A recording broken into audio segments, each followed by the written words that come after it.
안녕하세요. 역설의 박덕규입니다. 오늘은 고구려는 어떻게 수나라를 이겼을까라는 주제로 말씀을 드려보겠습니다. 삼국사기 고구려 본기인데요. 이 내용들은 대부분 사실은 수서를 인용한 것입니다. 9년 598년에 영양왕이 말갈의 무리 만여 명을 이끌고 요서를 침공하였다. 이제 고구려의 선제 공격이 먼저 598년에 있었습니다. 이때의 전투를 임유관 전투라고 합니다. 수 문제가 이 소식을 듣고는 크게 노하여 명을 내려 한 왕, 양양과 왕세적을 나란히 원수로 삼고 수군과 육군 30만 명을 거느리고 와서 쳤다라는 내용이 나옵니다. 그러니까 고구려가 먼저 598년에 선제 공격을 하고 임유관을 점령했다가 빠지면서 수나라가 30만의 대군을 거느리고 고구려를 쳤다는 내용입니다. 그러고 나서 이제 고구려에 내려줬던 관작을 삭탈을 합니다. 이 수 문제가 이제 삭탈을 하는 거죠. 그러고 나서 이제 1차 고수 전쟁이라고 불리는 전쟁이 일어나게 됩니다. 자, 그 내용을 보면요. 598년 6월에 환왕 양양의 군대가 임유관을 나갔는데 장마를 만나 군량 운반이 이어지지 않아 군중에 먹을 것이 떨어졌으며 거듭 전염병을 만났다. 주라후는 동래에서 바다로 나가 평양성으로 향했는데 역시 바람을 만나 배가 대부분 표류하거나 침몰했다라는 내용이 나옵니다. 그래서 1차 고수전쟁의 패배 원인이 수나라가 장마를 만났고 육군은, 그 다음에 해군은 바람을 만나서 배가 다 침몰했다라고 이야기가 전해지고 있습니다. 자, 그러면 육군과 해군이 어떤 경로에서 출발을 했는지를 보여주는 지도입니다. 위에 있는 A, B, C, D, C의 어떤 지점은요, 수나라 육군이 출발한 곳으로 여겨지는 곳인데, A는 지금 이제 친앙다오, B는 당산, C는 천진 지역입니다. 그리고 동래에서 이제 출발한 해군, 그 주라우의 해군은 등주, 동래라고 하는데 지금은 등주입니다. 이 등주에서 출발을 했던 것으로 이제 여겨지고 있습니다. 자, 결국은 수나라 군대가 완전히 완패를 합니다. 자, 그 내용을 보면요. 598년 같은 해입니다. 가을 9월에 수의 군대가 돌아갔는데 죽은 자가 10명 중에 8, 9명이었다. 그러니까 완전히 이제 패배를 해서 수나라가 이제 후퇴를 하게 된 겁니다. 왕 역시 몹시 두려워하여, 여기서 이제 왕은 고구려 왕입니다. 사신을 보내 사제하고 표를 올려 요동 더러운 땅, 분토라고 되어 있습니다. 분토할 때의 분은 우리 왜 분유할 때 그 분입니다. 쉽게 얘기하면 똥이죠, 똥. 그래서 요동 더러운 땅에 신하 몰아칭했다. 황제가 그제서야 군사를 물리고 처음처럼 대하였다. 이 부분도 사실은 좀 이상하죠. 왜냐하면 이 고구려가 완전히 완승을 하고 수나라는 거의 생존자가 적을 정도로 완패를 했는데 이 요동 더러운 땅의 신하라고 이렇게 칭하는 게 조금 사실은 이상하죠. 이 내용도 이 삼국사기에 김부식이 쓴 게 아니고요. 이 수서의 내용을 그대로 베껴온 겁니다. 그래서 중국 측 입장에서 사실은 쓴 내용이기 때문에 좀 믿기가 어렵다라는 생각이 듭니다. 물론 외교적인 관례로 이렇게 했을 수도 있겠지만요. 18사략에도 이 큰 틀은 똑같습니다. 수륙 30만 대군이 식량 부족과 아까 이제 병이라고 되어 있는데요. 풍토병으로 배가 뒤집혀 선산이 흩어졌다. 10명 중에 8, 9명은 죽음을 면치 못했다. 그래서 결론은 수나라의 패배 요인은 육군은 장마로 인해서 군량 조달이 불가해지고 먹을 것이 떨어지지 않습니까? 그래서 전염병이 퍼졌다. 그다음에 수군은 바람에 의해서 배가 표류하고 침몰했다라는 겁니다. 자, 장마가 지게 되면 이제 강이 쉽게 얘기하면 물이 불어나게 되면은 그 당시에는 대부분이 군량이라는 것이 어떤 그 수레나 또 말을 이용해서 마차를 이용해서 이제 운반을 하는데 강이 불어나서 이제 물살을 이렇게 헤치고 나갈 수가 없게 되면은 당연히 이제 끊기게 되는 거죠. 그래서 결론은 천재지변으로 고구려가 승리했다라는 게 중국 측 기록입니다. 그걸 이제 삼국사기에서는 그대로 이제 옮겨 쓴 거고요. 그래서 의문이 드는 겁니다. 첫 번째는 수나라는 정말 장마 때문에 보급로가 끊겨서 졌냐 하는 겁니다. 자, 그 내용을 보겠습니다. 자치통감에 이 내용이 나와 있습니다. 그래서 전쟁이 시작된 것은 6월입니다. 그래서 한왕 양양의 군대가 임유관을 낳았다, 6월 달에. 그리고 장마를 만났다, 이런 내용이 나오는데요. 근데 수나라의 군대가 돌아간 시기, 패배를 해서 돌아간 시기는 9월입니다. 9월은 이제 음력이니까요. 가을이죠. 지금은 이제 10월에 해당합니다. 수의 군대가 출발한 것은 6월, 지금은 이제 7월이고요. 돌아간 것은 9월, 지금은 이제 10월입니다.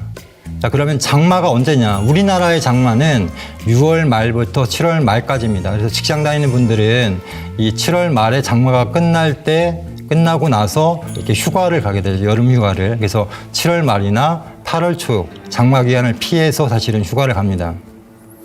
자, 중국의 화북 지역, 동북 지역의 장마철은요, 한반도보다 한 달 정도가 늦습니다. 그래서 7월 말에 장마가 시작이 되고 8월 초 일찍 끝납니다. 우리는 한 달인데 여기는 뭐 보름 정도밖에 안 되는 것 같아요. 그래서 이 내용은 중국 바이두 백과사전에서 찾은 내용입니다. 그래서 화북 동북 지역의 장마철은 매년 7월 하순에서 8월 상순이다라고 되어 있습니다. 왼쪽 지도에 빨간색 표시가 나는 곳이 바로 이제 수나라 군대가 출발했을 것으로 보이는 그런 지역입니다. 그래서 수나라 군대가 겪은 장마 기간은 음력으로 6월이니까요. 이 장마가 시작되는 게 음력 6월 말에서 끝나는 게 7월 초니까 뭐 9월에 패퇴를 했기 때문에 6월부터 9월까지 4개월 동안에 장마철이 아닌 기간은 3달 정도가 됩니다. 그러니까 장마 때문에 졌다라고 하는 게 좀 말이 안 되는 거죠. 그래서 장마가 결정적인 패배 요인은 아니다라는 겁니다.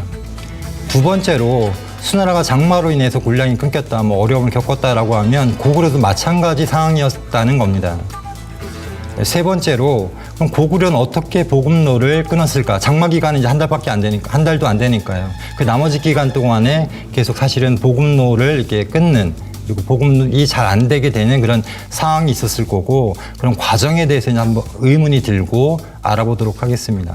일단 수나라 군대가 진격을 했다가 철군하는 지점, 어디서부터 이제 돌아가기 시작했느냐, 이걸 이제 찾아보겠습니다.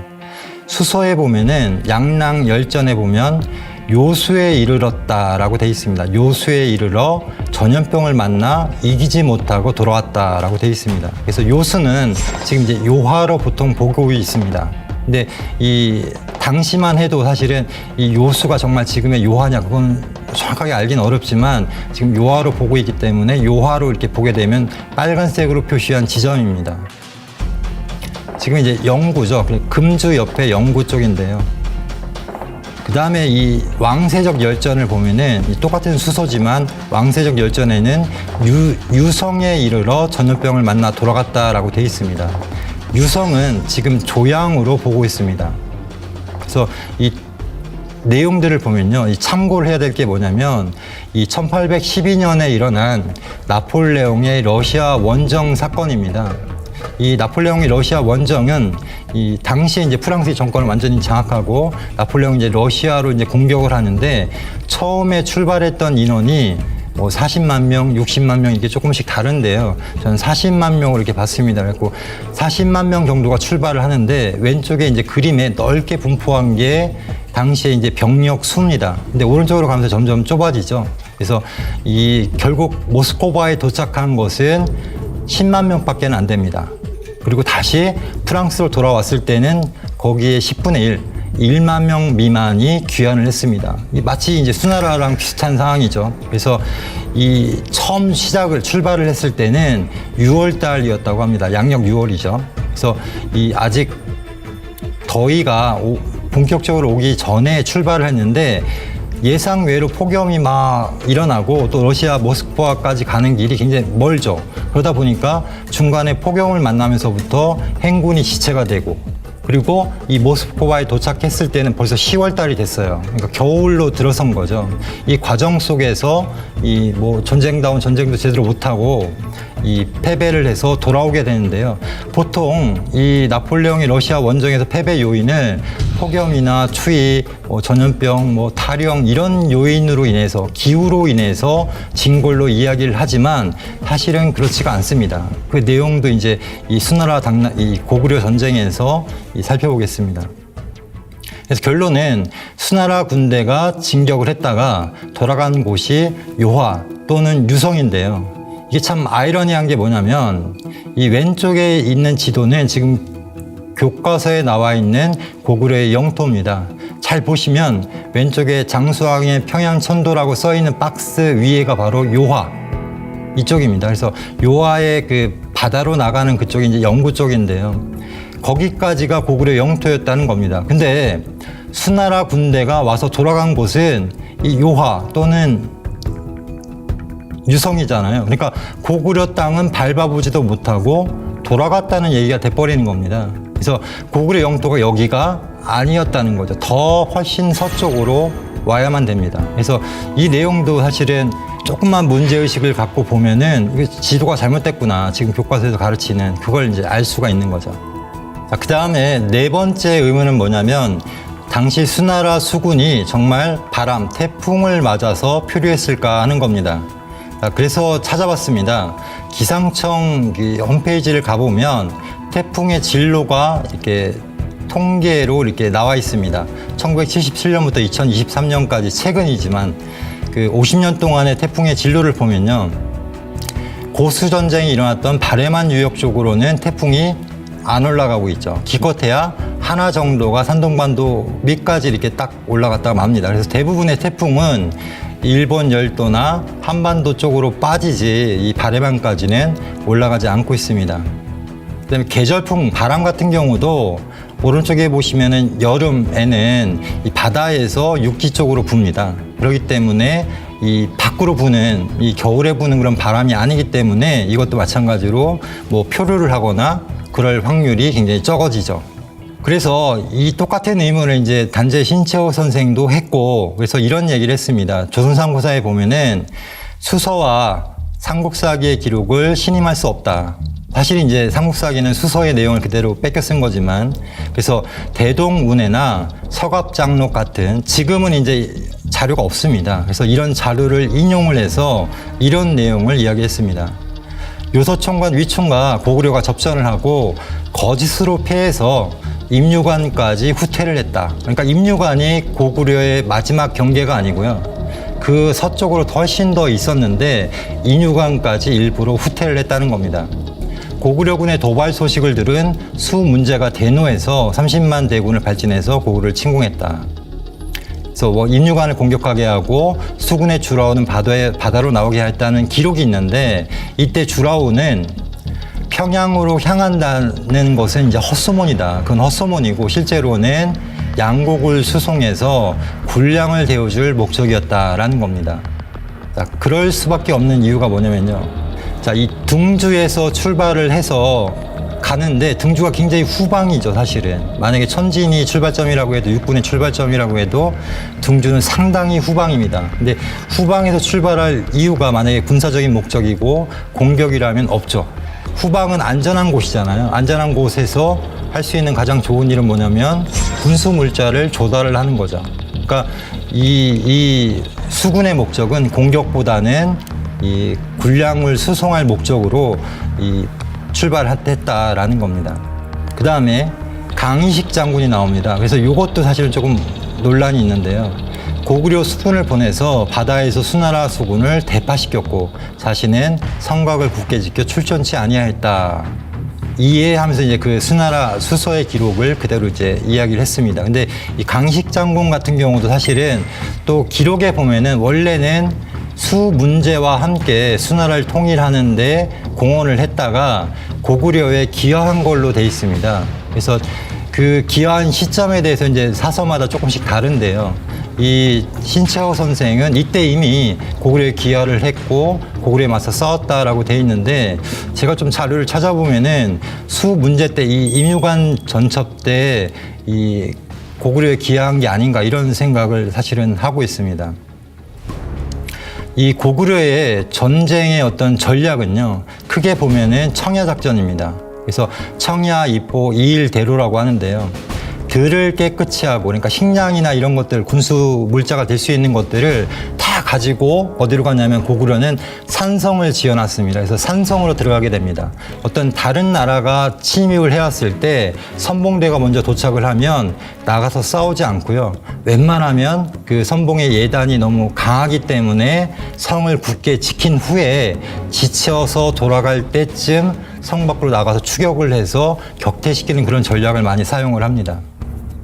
그래서 견디지 못한 수나라군이 퇴각하기 시작하자 강희식이 이를 추격하여 정군을 거의 전멸시켰다라는 내용이 나옵니다.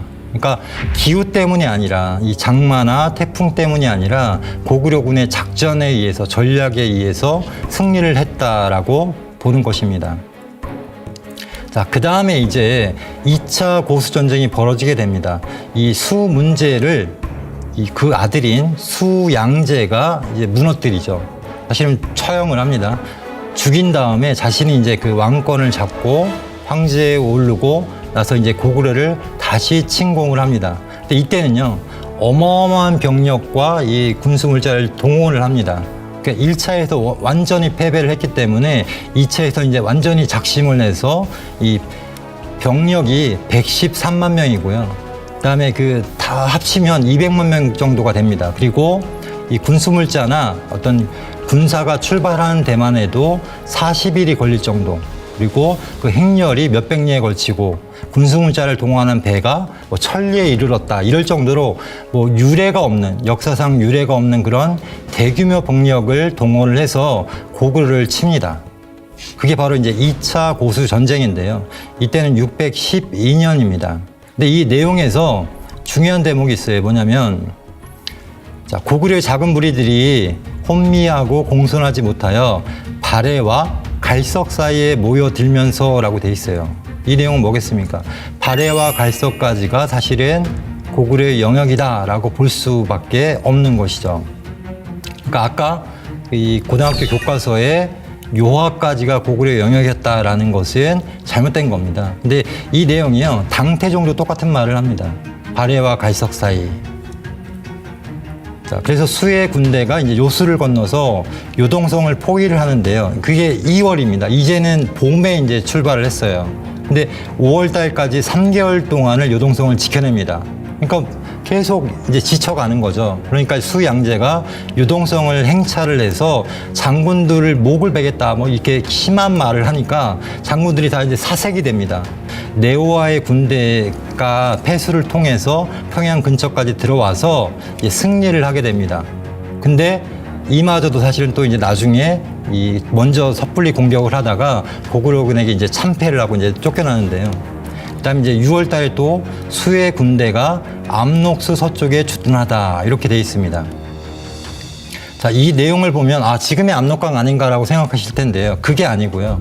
이 한국사 데이터베이스의 본문을 보면은 이 압록수 할 때의 녹자가 지금 우리가 알고 있는 그 푸를록으로 돼 있습니다. 그런데 원문을 보면요, 이 푸를록이 아니라 맑을록으로 돼 있습니다. 그래서 실제 원문은 맑을록인데 지금 본문에서 푸를록으로 바꿔놨어요. 근데 이 푸를록과 이 맑을록은요 다릅니다. 예를 들면 이거는 이제 제가 찾아본 건데 이 왼쪽에 있는 게 거르다, 거르니까 이제 맑은 거잖아요. 그래서 거르다, 맑다 할 때의 록이고요. 오른쪽에 있는 게 우리가 알고 있는 초록할 때의 록입니다. 근데 이 두 글자가 우리말로는 똑같이 록이지만요, 중국에서 발음을 할 때는 하나는 루, 뭐 하나는 루 이런 식으로 발음이 다릅니다. 그래갖고 중국 유학생한테 물어봤어요. 이 록과 록이 정말 다르냐, 발음을 해봐라 했더니 다르게 발음을 하는데 성질을 잘 모르니까 잘 못 알아듣겠는데, 그래서 결국은 그럼 뜻도 다르냐라고 했더니 완전히 다른 글자라고 하더라고요. 그러니까 이 압록이라는 게요, 이 한단고개에 보면은 서압록이라는 말이 있습니다. 이게 뭐냐면 우리 지금 말하는 압록강은 그냥 압록이고요, 쉽게 얘기해서. 그리고 이 옛날에는 고대에는 요하를 압록, 똑같은 압록을 쓰는데 맑을 녹자를 썼습니다. 그래서 이 한단고개는 요거를 조금 더 분명하게 밝히기 위해서 서자를 붙여가지고 서압록이라고 한 겁니다. 그래서 이 압록이라는 말은요, 원래 보통 명사, 일반 명사입니다. 그래서 경계를 뜻합니다. 그래서 만주어에 얄루라는 말이 있습니다. 얄루. 그래서 평지에 이 들판에 흐르는 경계를 이루는 강을 또 경계를 얄루라고 했는데 이걸 한자로 쓸 때는 압록이 된 것이죠. 그래서 이 고대의 경계를 나타내는 강이 바로 압록이었고 중국에서 부를 때는 이제 요하라는 말은 먼 강이란 뜻이에요. 그래서 요자는 멀다. 그런 뜻이기 때문에 먼 강은 대부분 요하라고 부른 겁니다. 그래서 아주 고대에는 당구조선 때는 나나가 요하가 된 거고요. 그 다음에 이 사국시대 때는 또 압록, 지금 요하가 이제 요하가 된 거고 또 뭐 만약에 이제 중국에서 우리 한반도까지 이르는 압록강을 부를 때는 똑같이 요하라고 불렀겠죠. 그래서 중국에서 부른 강과 우리가 부른 강의 이름이 다릅니다. 자, 이 별동대인데요. 이 우문술의 군사가 이제는 어떻게 하냐면 요동을 이제 못 넘어가고 압록강, 요하를 못 넘어가니까 별동대를 구성을 합니다. 근데 이 별동대는 어떤 사람들이냐면 이 30만 명인데요. 이 사람들은 백일치 양식을 보급을 합니다.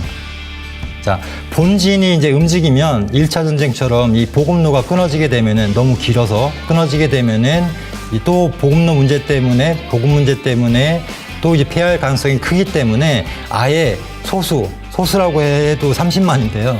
이 소수의 병력에 의해는 백일치 양식을 지어줍니다. 그래서 너희들은 그냥 보급받을 필요도 없이 바로 기습을 해서 평양성을 진격해라 라고 한 거예요. 근데 중요한 게 뭐냐면 이 별동대에게는 방패, 갑옷, 창, 옷감, 무기, 화막을 지급하고 사람마다 이 식량도 줬을 거 아닙니까? 짊어져야 할 무게가 석섬 이상으로 무거워 운반할 수 없었다.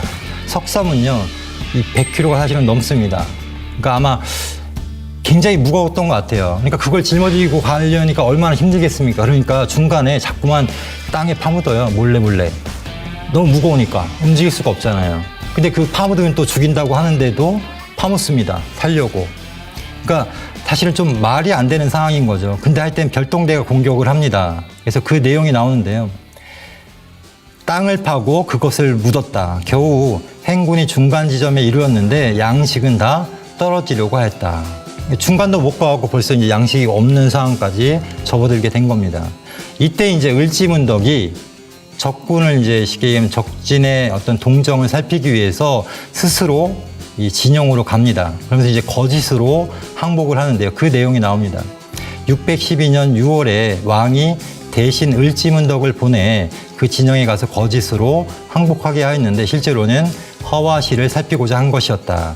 우중문은 앞서 은밀히 황제의 조서를 받들었는데 만약 왕과 문덕이 와서 만나게 된다면 반드시 그들을 사로잡아라 라고 하였다. 그런데 이제 을지문덕이 현명하게 대처를 해서 보내주게 됩니다. 그래서 보냈는데 아무리 봐도 우중문이 뭔가 좀 캥기는 거예요. 그래서 다시 오게 해라 라고 해서 이제 보냅니다. 근데 을지문덕이 쳐다도 안 보고 그냥 압록강을 건너가 버리죠. 자, 여기서 이제 중요한 게 뭐냐면 조서에 분명히 왕과 을지문덕을 사로잡아라 이런 말이 나와요. 그 얘기는 뭐냐면 당시의 수 양제가 을지문덕을 알고 있었다는 겁니다. 그리고 이 을지문덕이 쉽게 얘기하면 이 군의 최고 사령관이다라는 걸 알고 있었다는 얘기죠. 그 얘기는 뭐냐면 1차 고수전쟁에서도 을지문덕이 큰 활약을 했다라는 걸 알 수가 있는 겁니다. 그래서 이 강희식 장군의 그 논란이라는 게 다른 게 아니고요. 그 부분입니다. 만약에 강희식 장군의 1차 전쟁에서 신철 선생님 얘기처럼 어떤 큰 활약을 했다면 알고 있었겠죠. 을지문덕을 잡아라가 아니라 강희식을 잡아라라고 했겠죠. 그래서 이런 내용도 한번 이렇게 생각을 해봐야 된다라는 생각이 들고요.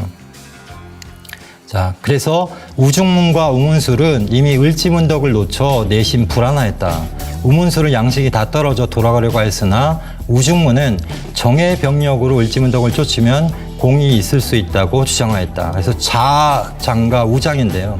우문술들은 부득이하게 그를 따라 여러 장수와 함께 강을 건넙니다. 이제 압록수를 건너게 됩니다. 요하를 건너는 거죠.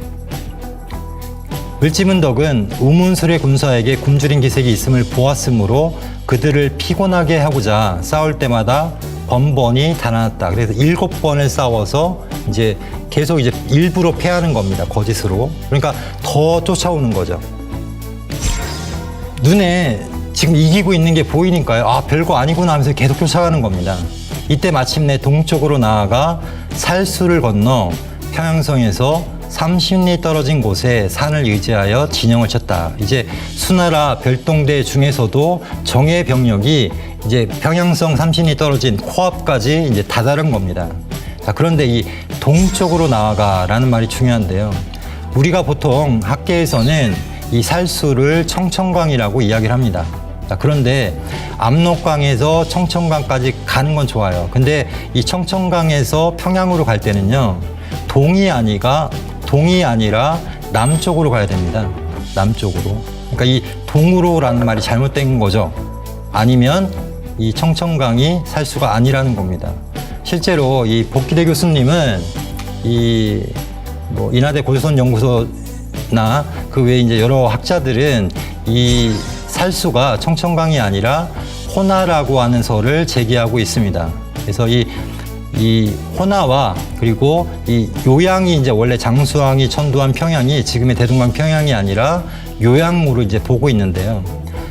호나가 만약에 살수고 그다음에 이제 태자가 폐수라면 이 내용들이 보면은 호나는 심양 바로 아래에서부터 거의 남북으로 흐릅니다. 지금 이제 이거 남북이 아니잖아요 라고 생각할 수 있는데요. 당시에는 이 진북이라고 해서요, 북성을 중심으로 해서 동서남북을 봅니다. 그래서 살짝 왼쪽으로 비틀면 정확하게 남북이 됩니다. 그래서 이 살수가 바로 호나고, 이 호나에서 이 요양까지 또는 요양 오른쪽에 이제 그 당시에 그 평양이 있었다고 보는데요. 30리 앞까지 이제 진격을 했던 것입니다. 자, 그 다음에 이제 을지문덕이 이때 유명한 시를 써서 보냅니다. 그게 바로 이제 우중문 오온시라고 해서요. 신묘한 계책은 천문을 다 헤아렸고, 기묘한 계획은 지리를 모두 통달하였도다. 싸움에 이겨 이미 그 공로가 드높으니 만족할 줄 알고 그치기를 바라노라. 근데 제가 천문과 지리를 이렇게 표시를 해놨습니다. 이 천문과 지리는 뭐냐면요, 이 천문이라는 건 쉽게 얘기하면 기상입니다. 기후. 1차 전쟁에서 이 기후를 이용해서, 기상을 이용해서 장마와 태풍 이런 걸 이용해서 사실은, 그리고 지리라는 건 지형이잖아요. 지형을 이용해서 고구려는 이미 그런 전략을 다 세워놨고 수나라 군대를 물리칠 수 있는 그런 계획이 다 서 있는데, 이 수나라는 그런 걸 잘 모른다 이거죠. 그러니까 그걸 비꼬는 겁니다. 이 조롱을 하는 거고 사실은. 그래서 만족할 줄 알고 그치기를 바라느라, 쉽게 얘기하면 이제 7번 내가 일부러 져줬으니까 그 정도면 만족하고 돌아가라는 거예요. 그러니까 후퇴를 할 수 있는 명분을 이미 내가 줬다. 그러니까 지금 후퇴해라. 그렇지 않으면 사실은 이제 그렇게 된다는 거죠. 근데 우중문은 그걸 눈치를 못 챕니다. 그래갖고 답서를 보내서 거꾸로 이제 훈계를 하게 됩니다. 어떻게 하냐면 군사들이 지치고 쇠약해져서 평양성이 이제 험하고 견고하니까 어떤 함락시키기 어렵다고 이제 드디어 이제 깨닫게 됩니다. 그러니까 지금 또 한 번의 을지문덕이 이제 명분을 주는 것입니다. 철군을 할 수 있는. 그래서 거짓으로 항복을 하고, 만약에 군사를 되돌리면 왕을 받들어 행제소에 나아가 황제를 뵙겠습니다라고 이제 거짓으로 이야기를 하는 것이죠. 그래서 이제 이 우문술도 이제 드디어 이제 군사를 되돌리게 됩니다. 근데 보시면은 되돌리는 과정에서요, 당진을 치고 행군한다라고 돼 있어요. 그러니까 후퇴하면서도 뭔가 이게 두려운 겁니다. 자, 가을 7월에 수에 군대가 이제 살수에 이르게 됩니다. 다시 돌아가니까 이제 살수에 이르죠. 그래서 군대가 반쯤 건너자 아군이 뒤에서 그 후군을 공격하였는데 우둔 위장군 신세영이 전사했다. 그래서 여러 군대가 같이 무너져서 걷잡을 수 없게 되어 장수와 사졸이 달아나 돌아갔다. 근데 하루 밤 만에 압록 요하까지 이르렀다라는 것입니다. 그래서 행군한 것이 450리였다. 근데 이 450리는요, 군대가 하루 밤 만에 이렇게 가기가 사실은 굉장히 힘들죠. 그래서 이것도 좀 과장이 있다라는 생각이 듭니다. 처음에 9개의 군이 요에 이르렀으니 모두 30만 5천 명이었는데, 이 말은 뭐냐면 별동대가 쉽게 얘기해서 30만 명이었는데 요동성으로 돌아온 이는 오직 2,700명이었다. 나머지 29만 명이 넘는 군사들이 전멸을 한 것이죠. 셀 수 없이 많은 군수와 기계는 잃어버려 완전히 없어졌다. 황제가 대노하여 우문술 등을 쇠사슬로 묶고 개묘일에 군대를 이끌고 돌아갔다. 워낙 이제 화가 난 거죠. 근데 뭐 어찌할 수 없다는 걸 알고 이제 이렇게 한 겁니다. 근데 이런 내용에서 이제 좀 생각을 해봐야 될 게 뭐냐면 우리가 지금까지 알고 있었던 살수 대첩이라는 것은 이런 내용입니다. 그러니까 고구려군이 이 살수에 뭐 제방을 만들어서 이 수공을 펼쳤다라고 돼 있는데요. 뭐 강물을 막는 거기 때문에 이 내용이 조금 설득력이 떨어지지 않나. 그리고 뭐 지금 뭐 주류에서도 이 제방을 무너뜨리는 내용들은 사실은 좀 잘못된 게 아닌가라고 이렇게 보고 있습니다. 실제로는 이 살수를 건너고 있던 그런 수나라 군대가 반쯤 이제 건넜을 때 앞뒤로 이제 포위해서 공격을 해서 전멸시키는 그런 작전을 썼던 게 아닌가라는 생각이 듭니다. 그래서 이 유명한 뭐 연합군의 그 2차 대전 때 장군이죠. 나중에 대통령이 되었던 아이젠하워 장군 같은 경우도 이런 말을 했습니다. 훌륭한 장군은 전략을 배우고 유능한 장군은 병참합을 공부한다. 하지만 전쟁에서 승리하는 장군은 날씨를 아는 장군이다. 그래서 이제 날씨가 을지문덕 장군의 그 원시에서는 천문이 되겠죠. 그리고 지형이 바로 이제 지리가 되는 겁니다. 그래서 고구려군의 전략은 천문과 지리를 이 통달한 그런 장군들이 이 전략을 짰고 그 전략을 이용해서 이제 수나라라고 하는 뭐 막대한 사실은 어마어마한 그런 대군을 물리칠 수 있었다라는 생각이 듭니다. 신묘한 대책이 천문이라는 유명한 대책 지리 그 내용이 있었잖아요. 네. 좀 그 지리적으로 계곡 사이에서 비오는 날을 선택해서 공격했지 않을까라는 상상도 되거든요. 그것도 이제 말씀을 드리면 복귀대 교수님하고 이제 요것 때문에 제가 질문을 몇 가지 했었고 그 복귀대 교수님이 이 호나 유역에 이쪽에 이제 그 답사를 많이 가셨거든요. 근데 얘기를 들어보면은 여기 사는 사람들이 이제 증언하는 게 뭐냐면 그 당시에 이제 그 장마철이 돼서 그 뭐 계속 그런 건 아니고요. 매년 그런 건 아니고 비가 많이 오는 우리가 쉽게 말하는 홍수가 지는 때가 되면은 정말 물바다가 된대요. 이쪽에. 그리고 실제로 심양 밑에 지금 표시한 이 빨간 점 있는 이쪽이요. 요택이었습니다. 과거에는. 그러니까 요택이 뭐냐면 그 뻘이 되는 거예요. 비가 많이 오면. 그러니까 이 당태종도 그런 얘기를 하잖아요. 그 요택을 건너지 못해갖고 요택이 그 천혜의 요새이기 때문에 그걸 건너기가 힘들다는 얘기를 하는데 이쪽 지역이 여러 강이 굉장히 많아요. 지금 이제 지도에 제가 그 표시를 안 했는데 뭐 호나태자 이외에도 여러 강들이 계속 줄기가 있거든요. 그래서 비가 오면 이것들이 넘치게 되면은 하나의 뭐 물바다가 되는 거죠. 쉽게 얘기해서. 그래서 그런 상황을 이용했을 수도 있다라는 생각이 드는 거죠. 왜냐하면 군대라는 게 이 진을 형성을 하고 그 진대로 이 행렬을 하고 방어를 하고 공격을 해야 되는데 이런 강이 계속 있게 되면 어떻게 되겠습니까? 중간에 끊기고 서로 이제 우왕좌왕하는 거죠. 그때를 이용해서 뭐 활을 이용해서 또는 뭐 어떤 여러 그 군사 무기를 이용해서 공격을 하고 못 나오게 하면은 똑같은 상황이 벌어지는 거죠. 이 고구려의 수도를 평양성이라고 하지만 또 환도성과 국내성이 또 있습니다. 그래서 이 환도성의 용도에 대해서 뭐라고 써 있냐면 유사시에는 유사시를 대비하기 위해 환도성을 쌓았다 이런 말이 있어요.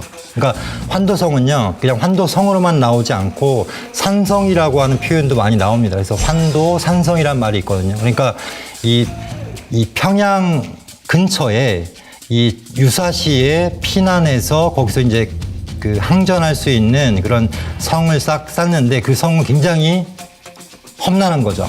그러니까 적군이 이렇게 함부로 이렇게 공략할 수 없는 그런 곳에 들어갔는데 우리가 알고 있는 뭐 오녀산성 같은 경우도 완전 산 위에다가 그냥 깎아질 듯한 절벽 위에다가 성을 쌓잖아요. 그런 용도를 굉장히 잘 활용을 한 게 아닌가 이렇게 생각이 됩니다.